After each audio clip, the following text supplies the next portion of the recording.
Hey, what's happening guys? Welcome to eReviews.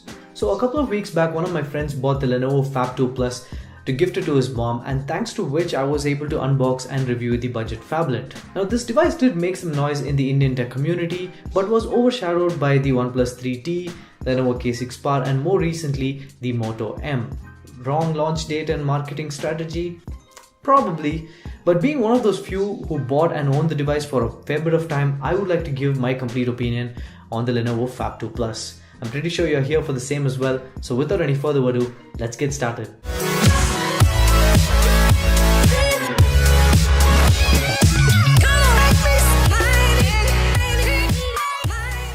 I've already discussed the unboxing experience and overview of the device in a dedicated video. I'll leave a card to it right now, check it out if you're interested. Talking about the design and build quality, I must say this is one of the well designed and built smartphones from Lenovo. Despite sporting an enormous 6.4-inch screen and a massive battery, the device does not feel heavy.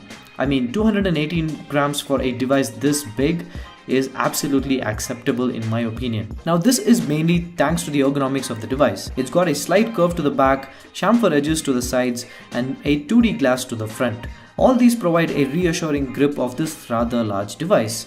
Speaking of large, no matter how big your hands are, you will definitely need to use both of them to navigate or use this device. The other good thing is the button placement. They're easy to reach and provide good tactile feedback. One of the best in the budget segment if you'd ask me. Okay, so design wise, I'm very impressed. It looks good and feels great to use. If there's one thing I'd change from the design aspect, it would be the back capacitive button transferred over to the right side. You do have a software option where you can swap the functionality, but subconsciously my finger goes to the button that has the back symbol. It might seem like a very simple issue to hear, but the issue is directly proportional to the size of the device.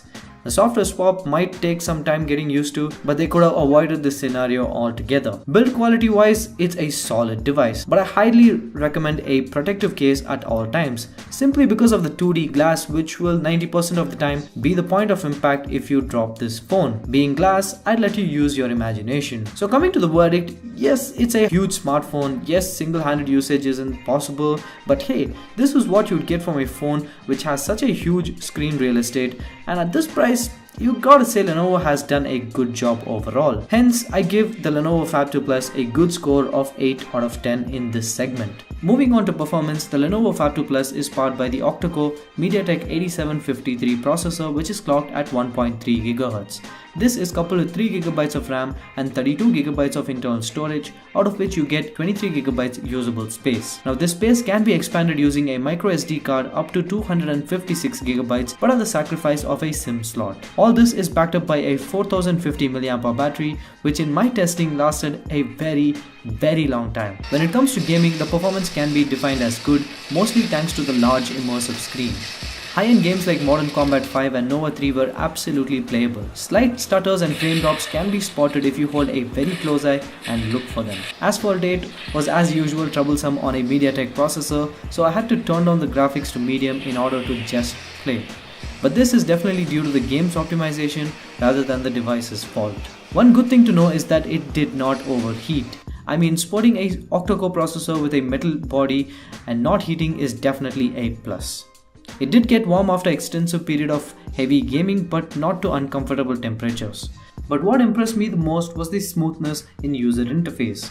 The Phab 2 Plus runs Vibe UI, a minimalistic custom skin on stock Android 6.0 Marshmallow, with quick settings being the only place where you would find some tweaks. It has been optimized to make best use of the screen space to accommodate more settings options. I was also surprised to see no bloatware on a Lenovo device. Apps open and close smoothly, switching between apps was a breeze, no forced closes, overall a really good software experience. I wholeheartedly welcome this sort of approach from Lenovo. Coming to the most interesting and impressive part of this phablet, the cameras. This is the only smartphone, at least in India, to sport a dual camera setup at this price point. But let's talk about the front camera first.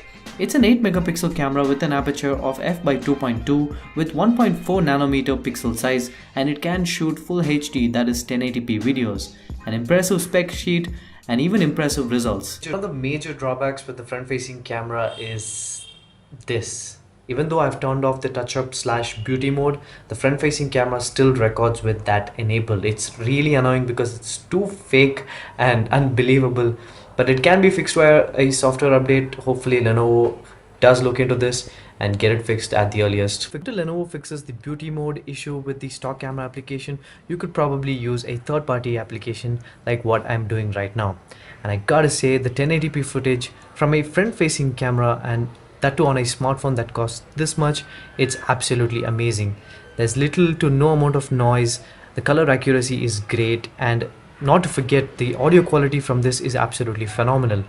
I mean, if you love to take selfies, vlog, periscope, Skype, whatnot, you will absolutely fall in love with this front-facing camera. As I mentioned, the good news carries over to selfies as well. It's got a group selfie mode, which is sort of like a panorama mode for the front-facing camera, which will definitely come in handy when you have to take a large group selfie. Moving over to the rear cameras, this device sports a dual 13-megapixel camera setup, which have an aperture of f/2.0, accompanied by laser autofocus, face detection autofocus, and dual LED flash. The dual camera setup is implemented in its basic form, that is, shift focus after capturing the image. It does not capture monochrome images and stitches it with color images to provide better quality. No, it doesn't do that. Under good lighting conditions, the Phab 2 Plus produced really nice images. Color accuracy and dynamic range were spot on most of the time. You could just pull out this device and capture a good image. Under low light, the output was surprisingly good when compared to other devices in this budget. HDR does come in handy and does a lot of good to the final output. Well, if you aren't happy with the output of the auto settings, you can spend some more time with the pro settings to get or capture that perfect moment. Another feature that Lenovo boasts of is the augmented reality mode. What it basically does is the camera interface superimposes a computer generated image on a user's view of the real world. The feature is still in its nascent form, providing just a handful of AR presets in the camera application. Not sure how many would actually use this feature, but it's there and I'm just letting y'all know. Coming to video, the camera setup tops off at 1080p. No 4K recording at this price point might seem like a bummer, but the 1080p video that it produces is way more than satisfactory.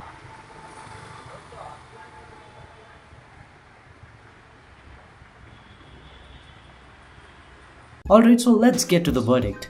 The Lenovo Phab 2 Plus is a good example to prove that benchmarks don't always translate to good performance.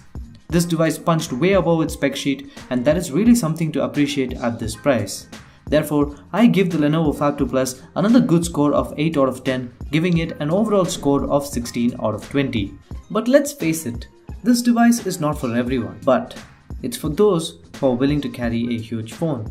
It's for those who consume ample amount of media and want to do it on a big screen. It's for those who want good cameras on a smartphone.